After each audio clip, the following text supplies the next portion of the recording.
अट्टालवीर श्रीशम्भोरष्टगं वरमिष्टदं विक्रमपाण्ड्यकृतम् अट्टालसुन्दररिन् परिपूரண அருளாசியை பெற்றிடுங்கள். अट्टालसुन्दराष्टकम्.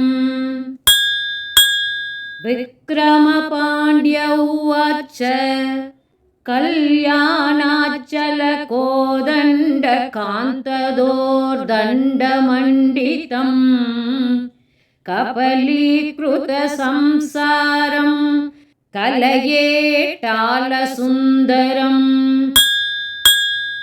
कालकूटप्रभाजाल कलङ्गीकृतकन्दरम् कलाधरं कलामौलिं कलयेटालसुन्दरम् कालकालं कलातीतं कलावन्तं च निष्कलं कमलापतिसंस्तुत्यं कलयेटालसुन्दरम्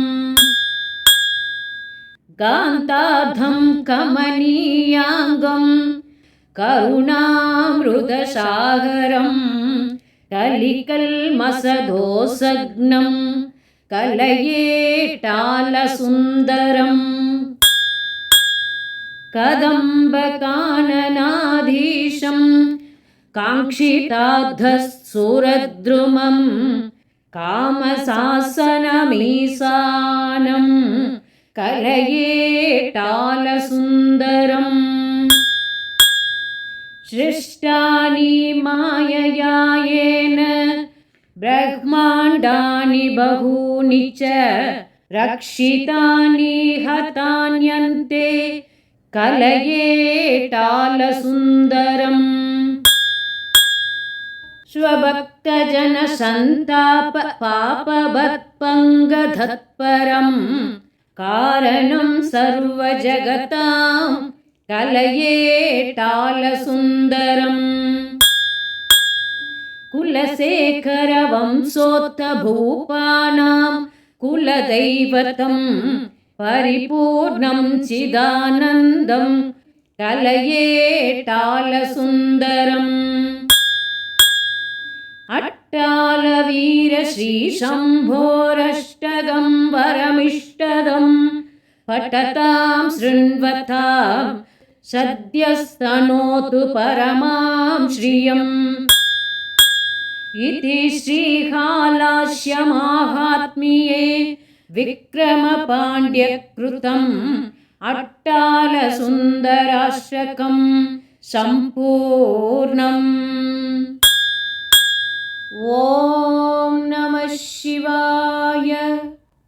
अट्टालसुन्दरர் அஷ்டகம் கேட்டு அட்டாலசுந்தரரின் நீண்டாயுளும் நிறைந்த செல்வங்களும் அருளும் சிவபெருமான் அட்டாலசுந்தரர் அருளை பெற்றிடுங்கள். ஓம் நம சிவாய. அனைவருக்கும் நமஸ்காரம். அட்டாலசுந்தராஷ்டகம் கேட்டு அனைவரும் சகல சௌபாகியங்களும் பெற்றிடுங்கள். அட்டாலசுந்தர அஷ்டகத்தை தினம்தோறும் மாலையில் விளக்கேற்றிவிட்டு இந்த அஷ்டகத்தை கேட்டோ சொல்லியோ படித்தோ வந்தோம் என்றால் சகல சௌபாகியமும் கிடைத்து நமக்கு வாழ்வில் முக்தி கிடைக்கும். ஓம் நம சிவாய. வளமுடன் வாழ்க.